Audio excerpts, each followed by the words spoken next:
இந்த ஃபோட்டோ பாருங்கள். இதை பார்த்த உடனே உங்களுக்கு ஒரு சாமியோடைய ஞாபகம் வந்திருக்கும். ஆனால் என்ன கொஞ்சம் வித்தியாசமாக இருக்காரே, வேற மாதிரி இந்த சிலையை வடிச்சிருக்காங்களே அப்படின்னு ஒரு டவுட் வரும். இப்போது இந்த ஃபோட்டோவை பாருங்கள். இந்த ஃபோட்டோ நம்ம ஏற்கனவே பார்த்தோம் இல்லையா, அதே சாமியுடைய இன்னொரு வெர்ஷன். இந்த சாமியுடைய பெயர் சங்கனி பாபா.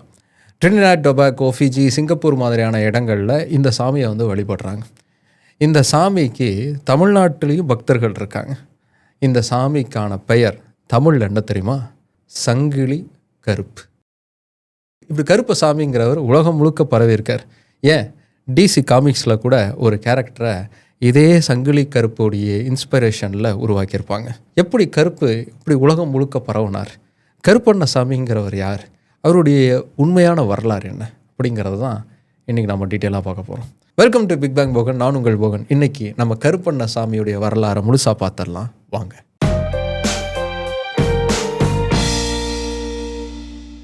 தமிழர்களின் காவல் தெய்வங்களில் முக்கியமான ஒரு தெய்வம் கருப்பு.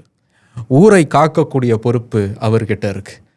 ஊரை மட்டும் இல்லை, ஒவ்வொரு வீட்டையும் காக்கக்கூடிய பொறுப்பு அவர்கிட்ட தான் இருக்குது. நல்லது நடக்கணும், கஷ்டம்லாம் தீரணும்னு கருப்பண்ண சாமிக்கு முன்னாடி போய் நின்று கண்ணை மூடி வேண்டி எல்லாத்தையும் அவர் தருவார்னு நம்பக்கூடிய மக்கள் எத்தனையோ பேர் தமிழ்நாட்டில் இருக்காங்க.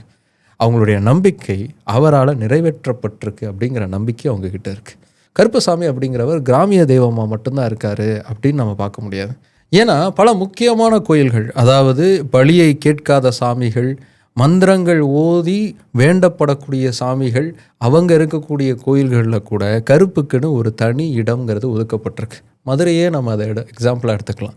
மதுரையில் இருக்கக்கூடிய அழகர் கோயிலில் 18ஆம் படி கருப்பு அப்படின்னு ஒரு கருப்பருக்குன்னு அங்கே வந்து ஒரு சந்நிதிங்கிறது இருக்குது.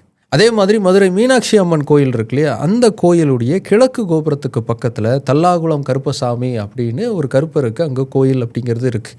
அருப்புக்கோட்டை பக்கத்தில் இருக்கக்கூடிய வில்லூருங்கிற ஊரில் இருக்கக்கூடிய உவரி அம்மன் கோயில் அப்படிங்கிற கோயில்லையுமே கருப்பசாமிக்கு அங்கேயும் ஒரு சன்னதி அப்படிங்கிறது இருக்குது. இப்படி பல முக்கியமான கோயில்களில் கூட கருப்பருக்குன்னு அங்கே இடம் ஒதுக்கப்பட்டிருக்கு. கருப்பருக்கு அங்கே வேண்டுதல் அப்படிங்கிறது நடக்குது. கருப்பை காவல் தெய்வமாக மட்டும் இல்லை, விருப்பத்திற்குரிய கடவுளாகவும் நிறைய பேர் பார்க்குறாங்க. அதனால தான் பல வகையான கருப்பசாமிகளுடைய கோயில்கள் தமிழ்நாடு முழுக்க இருக்குது. சங்கிலி கருப்பன், முத்து கருப்பன், பெரிய கருப்பன், சின்ன கருப்பன், மதையானை கருப்பன், சோனை கருப்பன், வேட்டை கருப்பன், புனுகு கருப்பன், மாடக்கருப்பன், ஆண்டி கருப்பன், வீரக்கருப்பன், சமய கருப்பன், ஏகப்பட்ட கருப்பண்ண சாமி கோயில்கள் தமிழ்நாடு முழுக்க இப்படி இருக்குது. இந்த ஒவ்வொரு கோயில்கள்லையுமே ஒவ்வொரு விதமான சிறப்பு அப்படிங்கிறது இருக்குது. அதுக்கான ஃபாலோயிங்லாம் இருக்குது. ஒரு சில கோயிலில், கருப்பசாமி கோயிலில் பார்த்திங்கன்னா மணியை எடுத்து கட்டணும் அப்படின்னு சொல்லுவாங்க. மணியை கட்டுறதுக்கிட்டே வந்து ஒரு பெரிய தூண் அப்படிங்கிறது இருக்கும். நினச்சதை வேண்டி மணியை கட்டிட்டு நம்ம போனோம் அப்படின்னா அந்த கருப்பு நம்ம நினச்சதை செஞ்சு தரோம் அப்படிங்கிறது அங்கே இருக்கக்கூடிய நம்பிக்கை. அதே மாதிரி முன்னாள் அமைச்சர் பெரிய கருப்பன் அவர்கள் தொடர்ந்து போய் வேண்டக்கூடிய ஒரு கருப்பண்ணசாமி கோயில் இருக்குது. அவங்களுடைய குடும்பமே அங்கே தான் வேண்டும் அப்படின்னு சொல்லுவாங்க. அந்த கருப்பு கோயிலுக்கு நீங்கள் போனீங்க அப்படின்னா அருவாக்களை வந்து அங்கே படையலாக வைப்பாங்க. அதாவது அந்த கோயிலுக்கு போய் நம்ம மனசில் நினச்சதை வேண்டிக்கிட்டு அருவாவை செஞ்சு அந்த கோயிலுக்கு நம்ம வந்து படையலாக வச்சோம் அப்படின்னா நமக்கு நினச்சது வந்து நடக்கும் அப்படிங்கிறது நம்பிக்கை. நீங்கள் நினைக்கிற மாதிரி சாதாரணமாக ஏதோ ஒரு அருவாவை கடையில் போய் வாங்கிட்டு வந்த மாதிரிலாம் அந்த கோயிலில் இருக்காது. போனால் மிரண்டு போயிடுவீங்க. ஆள் உயர சைஸ், அதுக்கு மேலே இருக்கக்கூடிய சைஸ்லலாம் கூட அருவாக்கள் அங்கே செய்யப்பட்டு சாத்தி வைக்கப்பட்டிருக்கும். அப்படி ஒவ்வொரு முக்கியமான கருப்பு கோயில்களுக்கு ஒவ்வொரு விதமான வேண்டுதல்கள் அப்படிங்கிறது இருக்குது. இப்படி நம்மளுடைய வழிபாட்டு முறையில் கருப்பனுக்குன்னு ஒரு முக்கியமான இடம் அப்படிங்கிறது எப்போவுமே இருந்திருக்கு. அதனால தான் கருப்பு சம்பந்தமான படைப்புகள் வரும்போது அதை பெருசாக எடுத்து கொண்டாடக்கூடிய வழக்கமும் இருக்குது. விடாது கருப்பு சீரியல் வந்தப்போ பயங்கரமாக என்னடா இப்படி ஒரு சீரியல்னு கருப்பு அப்படியே தேடி தேடி அந்த எபிசோட்ஸை பார்த்த ஞாபகம்லாம் எனக்கு இருக்குது.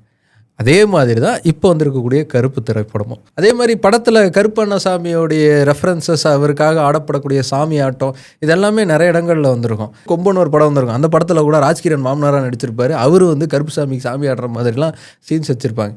இப்படி கருப்பு சாமி அப்படிங்கிறத பற்றின ரெஃபரன்சஸ் வந்து படங்களில் வந்திருக்கு, கதைகளில் வந்திருக்கு. இது எல்லாமே சூப்பராக இருக்குது அப்படின்னு நம்ம கொண்டாடுறது வந்து வழக்கமாக தான் இருந்திருக்கு. சரி, இதெல்லாம் சரி. ஆனால் கருப்பண்ண சாமிங்கிறவர் யார்? உண்மையில் அவர் வாழ்ந்த ஒருத்தரா, இல்லை நாமளாக உருவாக்கிக்கிட்ட ஒரு கடவுளா? பொதுவாக கருப்பண்ணசாமியுடைய வரலாறு, அவரை பற்றிய இலக்கியங்கள், இது எல்லாமே நமக்கு கிராமிய பாடல்கள், வாய்மொழி கதைகள், இதில் தான் நமக்கு அதிகமாக இருக்குது. பொதுவாக கிராமிய தெய்வங்களுடைய வரலாறை மீட்டெடுப்பது அப்படிங்கிறது இந்த மாதிரியான வாய்மொழி வழக்காறுல இருந்து தான் நம்ம எடுக்க முடியும். அதே மாதிரி தான் கருப்பனுடைய கதைகளும் இதே மாதிரி நமக்கு வாய்மொழியாக பேசப்படக்கூடிய கதைகள்ல இருந்து தான் கிடைக்குது. ஆனால் இதில் ஆச்சரியமான விஷயம் என்னென்னா, ஒவ்வொரு ஊரில் இருக்கக்கூடிய ஒவ்வொரு விதமான கருப்பனுக்கும் ஒவ்வொரு விதமான கதை அப்படிங்கிறது இருக்குது. இதில் எது அவருடைய ஆரிஜின் அப்படிங்கிறத நம்மளால் உறுதியாக சொல்ல முடியாது. ஆனால் ஒரு விஷயத்தை நம்ம புரிஞ்சுக்கலாம். இதிலேருந்து என்ன நம்ம புரிஞ்சுக்கலாம்னா, இப்படி பல கதைகள் பல கருப்பனுக்கு இருந்தாலும் கருப்பனுக்கான வழிபாடு அப்படிங்கிறது ஓரளவுக்கு ஒரே மாதிரி இருக்குது அப்படிங்கிறத நம்ம புரிஞ்சுக்கலாம். கருப்பனுக்கு வந்து பலி கொடுப்பாங்க. அது வந்து பொதுவாக ஆட்டை வெட்டி பலி கொடுக்கறது இருக்கும், இல்லைனா கோழியை வெட்டி பலி கொடுப்பாங்க. பலி கொடுக்கறதோடு சேர்த்து மதுபானங்கள் வந்து அவருக்கு படையலாக வைக்கக்கூடிய வழக்கம் இருக்கும். சுருட்டை வந்து படையலாக வைப்பாங்க. அதுவும் எல்லா கருப்புக்கும் சுருட்டு வைக்கிறதுங்கிறது குறைவு, ஆனால் பொதுவாக சுருட்டுங்கிறது வைக்கிறது வழக்கமாக இருக்கும். சாமி ஆடல் அப்படிங்கிறது கருப்பு வழிபாட்டில் மிக முக்கியமான ஒன்று. கருப்புக்கான பூசாரியாக இருக்கார் அப்படின்னா அவர் வந்து கருப்பை கும்பிட்டுட்டு அதுக்கப்புறமா சாமி ஆடி குறி சொல்லுவார் வந்திருக்கிறவங்களுக்கு. அது முக்கியமான ஒரு வழிபாட்டு நெறிமுறையாக கருப்பண்ண சாமிக்கு இருக்குது. இப்படி இருக்கக்கூடிய அந்த வழிபாட்டு முறையில் நம்ம ஒரு விஷயத்தை வந்து ரெஃபரன்ஸாக எடுத்துக்க முடியும். என்னென்னா, கருப்பண்ண சாமி ரொம்ப முன்னாடியில் இருந்தே நாம் வழிபடக்கூடிய ஒரு கடவுளாக இருந்திருக்காரு அப்படிங்கிறத நம்ம புரிஞ்சுக்க முடியும். அதாவது நாம் பழங்குடி இனமாக இருந்த சமயத்தில் இருந்தே நமக்கான வழிபாட்டு முறையில் கருப்பண்ண சாமியுடைய வழிபாட்டு முறை அப்படிங்கிறது இருந்திருக்கு. இதை நம்ம இன்னும் ஆழமாக எப்படி புரிஞ்சுக்கலாம் அப்படின்னா, ஒரு சில கருப்பண்ண சாமி கோயில்களுக்கெல்லாம் போனீங்க அப்படின்னா அங்கே சிலை இருக்காது. ஒரு பழைய கல் இருக்கும், கருங்கல் மாதிரியான ஒரு கல் இருக்கும். அதை கருப்பு அப்படின்னு எடுத்து கும்பிடுவாங்க. கருப்பண்ண சாமிக்கு இருக்கக்கூடிய பல பெயர்களில் முக்கியமான பெயர், பொதுவாக அழைக்கக்கூடிய பெயர் அப்படிங்கிறது காத்து கருப்பு. காக்கக்கூடிய கருப்பு, நம்மளை எல்லா துன்பத்திலிருந்தும் பாதுகாக்கக்கூடிய கருப்பு அப்படிங்கிறது கருப்பண்ண நோக்கி இருக்கக்கூடிய நம்பிக்கை. இந்த கருப்பு வழிபாடு அப்படிங்கிறது இப்படி வெறும் சிலையே இல்லாமல் வெறும் கல்லில் இருந்து மட்டுமே வழிபாடு இருக்குது அப்படிங்கிறத வச்சு நம்ம பார்க்கும்போது ரொம்ப தொன்மையான காலத்தில் இருந்தே நாம் கருப்புடைய வழிபாட்டுக்குள்ளே இருக்கோம் அப்படிங்கிறத நம்ம புரிஞ்சுக்க முடியும். ஆனால் அவருக்கு கருப்பு அப்படிங்கிற பேர், கருப்புக்கு இப்படித்தான் உருவம் இருக்கும் அப்படிங்கிறது எப்போ வந்திருக்கோம் அப்படிங்கிற தேடலுக்குள்ளே நம்ம போகலாம். இதுக்கு நாம் பண்டைய தமிழர்கள் நம்மளுடைய முன்னோர்களுடைய வழிபாட்டு முறைக்கு போகணும். ஆதியில் நாம் உருவமற்ற ஒரு வழிபாடுக்குள்ளே தான் நம்ம இருந்திருக்கோம். அதற்கு பிறகு தான் உருவத்தை நோக்கி நம்ம வழிபட ஆரம்பிச்சிருக்கோம். அதுலேயும் பெண் சார்ந்த வழிபாடு தான் நமக்கு அதிகமாக இருந்திருக்கு. ஆதிச்சநல்லூரில் ஒரு கர்ப்பமான ஒரு பெண் சிலை வந்து நமக்கு கிடச்சிது. அது கிமு 500 காலகட்டத்தை சார்ந்ததாக இருக்கலாம் அப்படின்னு சொல்லுவாங்க.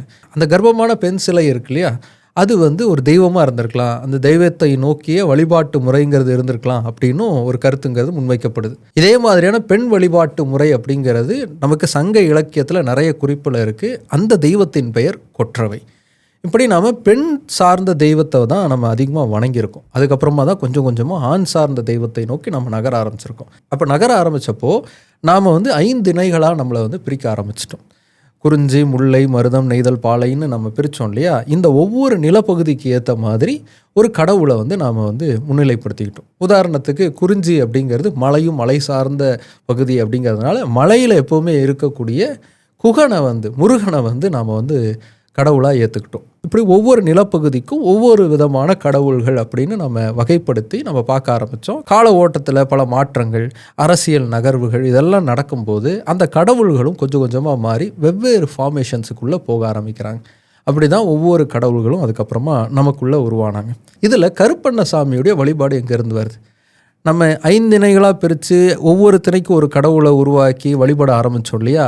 அதே மாதிரி நடுகள் வழிபாடு அப்படிங்கிறதும் நமக்கு பழக்கமான ஒன்றா உருவாக ஆரம்பிச்சது. நம்மளுடைய பண்பாட்டில் அது ஒரு அடிப்படையான ஒன்றா உருவாக ஆரம்பிச்சது. இந்த நடுகள் அப்படிங்கிறது என்ன?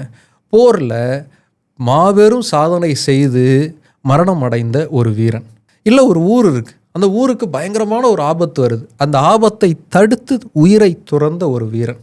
இந்த வீரனுக்கெல்லாம் அப்போது ஒரு சிலை எடுத்தாங்க. அவனுடைய நினைவாக ஒரு சிலைங்கிறது எடுக்கப்பட்டுச்சு. அந்த சிலைக்கு வழிபாடு செய்யக்கூடிய வழக்கங்கிறது உருவாக ஆரம்பிச்சது. நீ எப்படி அப்போ பார்த்துக்கிட்டியோ அதே மாதிரி இப்போ பார்த்துக்கையா அப்படின்னு சொல்கிறது வந்து வழக்கமாக மாறுச்சு. இப்படி நடுகள் வழிபாடு அப்படிங்கிறது உருவாக ஆரம்பிச்சது. தமிழ்நாடு முழுக்க பல இடங்களில் பல நூற்றாண்டுகளுக்கு முன்னாடி இருக்கக்கூடிய நடுகள்லாம் நமக்கு கிடச்சிருக்கு. அந்த நடுகள் வழிபாடுங்கிறது இன்றைக்கும் பல கோயில்களில் இருக்குது. அப்படி ஒரு நடுகள் வழிபாடாக தான் இந்த கருப்பண்ணசாமி வழிபாடும் ஆரம்பத்தில் தொடங்கியிருக்கு. ஆனால் அப்படி ஆரம்பத்தில் இருந்த வழிபாட்டு முறை அப்படிங்கிறது ஒரு முழுமையான உருவம் கொண்ட ஒரு வழிபாட்டு முறையாக இல்லை. அதே மாதிரி கருப்புக்குன்னு கருப்பு தான் பெயர் அப்படிங்கிறதும் இல்லை. ஏன்னா நமக்கு சங்க இலக்கியங்களில் இருந்து கருப்பண்ணசாமி பற்றிய குறிப்பு அப்படிங்கிறது இல்லை. கொற்றவை பற்றிய குறிப்பு இருக்குது, நடுகள் வழிபாடு பற்றிய குறிப்பு இருக்குது. ஆனால் கருப்புசாமி, கருப்பனுக்கு இப்படி தான் நம்ம செய்யணும் அப்படிங்கிற மாதிரியான ஒரு வழிபாட்டு முறைங்கிறது இல்லை. இப்படி நம்ம நடுகளை வணங்கிட்டு இருந்திருக்கோம். ஆனால் அந்த நடுகளில் கருப்பன்னு நம்ம எப்போ பேர் வச்சு கூப்பிட ஆரம்பித்தோம்? கருப்பனுக்குன்னு தனியாக கோயில் எப்போ கட்ட ஆரம்பித்தோம்? கருப்பன் இப்படி தான் இருப்பான் அப்படிங்கிற ஒரு உருவத்தை நம்ம எப்போ உருவாக்க ஆரம்பித்தோம்? இதுக்கு ஒரு சில தியரிஸ் அப்படிங்கிறது முன்வைக்கப்படுது. முதல் தியரி அப்படிங்கிறது என்னென்னா, நடுகளுக்கு ஒவ்வொரு ஊர்லேயும் ஒவ்வொரு விதமான நடுகள் இருந்தது. அந்த நடுகள் எல்லாத்துக்குமே ஒரு காமனான பெயர்கள் அப்படிங்கிறது காலப்போக்கில் உருவாக ஆரம்பிச்சிருக்கு. அப்படி தான் மாடசாமி, முனியசாமி, கருப்பண்ணசாமி மாதிரியான தெய்வங்கள் உருவாயிருக்கு. ஒரு ஊர்லேருந்து இன்னொரு ஊருக்கு அந்த ஊரை சார்ந்த மக்கள் புலம்பெயர்ந்து போகும்போது கூடவே அவங்க தெய்வத்தையும் கூட்டிகிட்டு போயிருக்காங்க. அங்கே அந்த தெய்வத்தின் நினைவாக ஒரு கோயிலை கட்டி எழுப்பியிருக்காங்க. அதாவது பிடிமண் எடுத்துக்கிட்டு போய் கோயிலை கட்டணும்னு சொல்லுவாங்க. அங்கே இதே கோயிலுடைய இதே சாமியுடைய பெயரை அங்கே வச்சுருப்பாங்க. இப்படி பல இடங்களுக்கு அந்த சாமி பயணப்பட்டு போகும்போது ஒரே இடத்துல இருக்கக்கூடிய சாமி பல இடங்களுக்கு போக ஆரம்பிச்சிருக்கு. இல்லைனா அங்கே போய் ஒரு சாமியை கும்பிட ஆரம்பித்தப்போவும் இதே சாமி பெயரை சொல்லியும் கும்பிட்டுருப்பாங்க. அதனால தான் சாமிகள்லையுமே ஒரே மாதிரியான தோற்றங்கள் அப்படிங்கிறது தமிழ்நாட்டில் இருக்கும். நீங்கள் கருப்புசாமி சிலை எடுத்து பார்த்தீங்கனாலும் சரி, ஐயனார் சிலை எடுத்து பார்த்தீங்கனாலும் சரி, அதே மாதிரி முனியசாமி, மாடசாமி சிலையெல்லாம் எடுத்து பார்த்தீங்கன்னா கிட்டத்தட்ட ஒற்றுமையான அமைப்பு அப்படிங்கிறத நம்ம பார்க்கலாம். இப்படி தான் கருப்பண்ணசாமியும் காமனான ஒரு தெய்வமாக மாற ஆரம்பிக்கிறார். இதில் கருப்பண்ணசாமிக்கு ஏன் கருப்புங்கிற பெயர் வந்துச்சு, அதுக்கான காரணம் என்ன அப்படிங்கிற தேடலுக்கு போகலாம். பொதுவாக கருப்பு அப்படிங்கிற நிறத்தில் அவர் இருக்கார், அதனால் அவருக்கு கருப்பு அப்படிங்கிற பேர் இருக்குதுன்னு சொல்லுவாங்க. தமிழர்கள் அதிகமாக கருப்பில் தான் இருக்காங்க, கருப்பு நிறத்தை சார்ந்தவங்களாக இருக்காங்க. அதனால் கருப்பு நிறத்தில் இருக்கக்கூடிய ஒரு கடவுளை அவங்க உருவாக்குனாங்க, அதுக்கு கருப்பசாமிங்கிற பேரை வச்சாங்க அப்படின்னு சொல்லுவாங்க. இது லாஜிக்கலாக இருக்கக்கூடிய ஒன்று தான். இதே மாதிரி ஒரு தியரியை நாமளும் முன்வைக்கலாம். கருப்பு அப்படிங்கிறதுக்கு பஞ்சம் அப்படிங்கிற ஒரு பொருளுங்கிறது இருக்குது. காத்து அப்படிங்கிறது காப்பாற்றுதல், காத்தவன், காத்தவராயன் கடவுளுக்கெல்லாம் அப்படி ஒரு பெயர்லாம் காத்தல், காப்பாற்றுதல் அப்படிங்கிறது அர்த்தத்தில் தான் வந்திருக்கு. ஸோ பஞ்சத்திலிருந்து காப்பாற்றக்கூடிய ஒரு கடவுளாக மக்கள் அதை பார்த்துருக்கலாம், கருப்பனை பார்த்துருக்கலாம். அதனாலேயே அந்த தெய்வத்துக்கு கருப்புங்கிற பெயரை வச்சுருக்கலாம். கருப்பண்ணசாமியுடைய சிலையெல்லாம் பொதுவாக எங்கே இருக்குன்னு பார்த்துருக்கீங்களா? ஊருக்கு வெளியில் இருக்கும். ஊருக்கு வெளியில் ஊருக்கு எந்த விதமான ஆபத்தும் வராமல் பாதுகாக்கக்கூடிய இடத்துல அந்த கடவுள் இருக்காருங்கிறதுக்காக அந்த கிராமத்துக்கு வெளியில் கருப்பை வச்சுருப்பாங்க.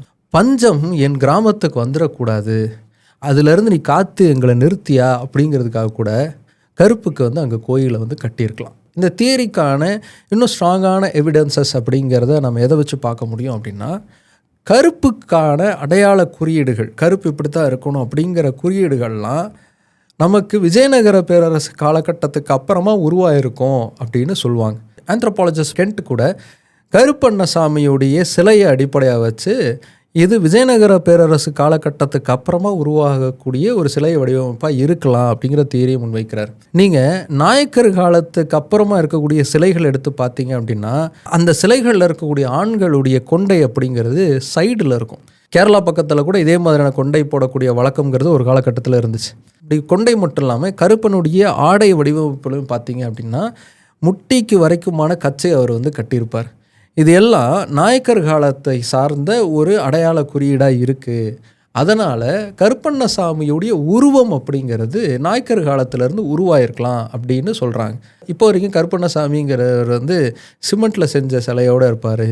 இல்லைனா ஒரு சில ஊர்களில் கருங்கல்லில் செஞ்ச சிலையை நம்ம பார்க்க முடியும். ஆனால் வெங்கலத்தில் செஞ்ச சிலை அப்படிங்கிறது கருப்பசாமிக்கு இருக்குது. அந்த சிலை எங்கே இருக்குன்னா நெதர்லாந்தில் இருக்கக்கூடிய ஒரு மியூசியமில் இருக்குது. முழுக்க முழுக்க பிரான்ஸால் உருவாக்கப்பட்ட அந்த சிலையில் அழகாக குடுமி வச்ச மாதிரி கருப்பர் இருக்கார்.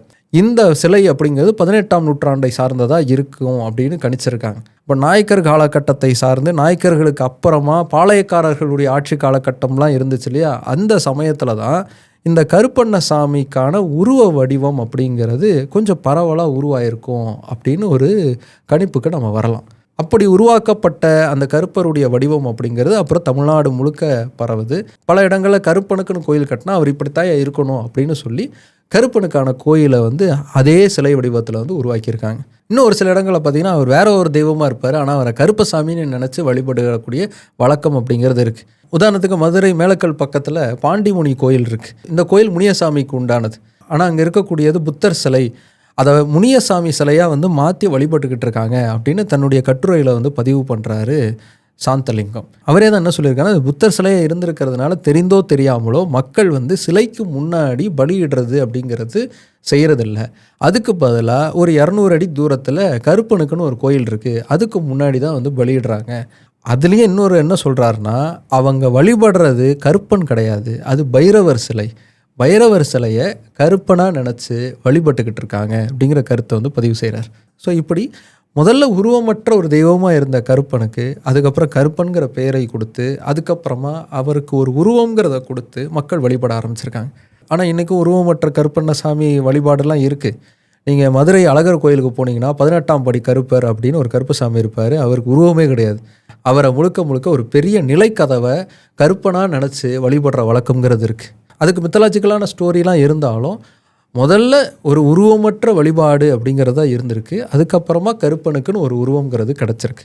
இப்படி இருந்த கருப்பண்ணசாமி எப்படி மற்ற வெளிநாடுகளுக்கெல்லாம் பயணிக்க ஆரம்பித்தார்? அது 19ஆம் நூற்றாண்டில் நடந்த சம்பவம். பிரிட்டிஷ் ஆட்சி காலகட்டத்தில் என்ன நடந்துச்சு அப்படின்னா, இந்த கரேபிய தீவுகள், அமெரிக்க கண்டத்தில் இருந்த நாடுகள், அதே மாதிரி தெற்காசிய பகுதிகளில் இருந்த நாடுகள்லாம் இந்த பிரிட்டிஷ் ஆட்சிக்கு கீழே இருந்த பிரிட்டிஷாருக்கு நிறைய பிளான்டேஷன்ஸ்லாம் இருந்தது.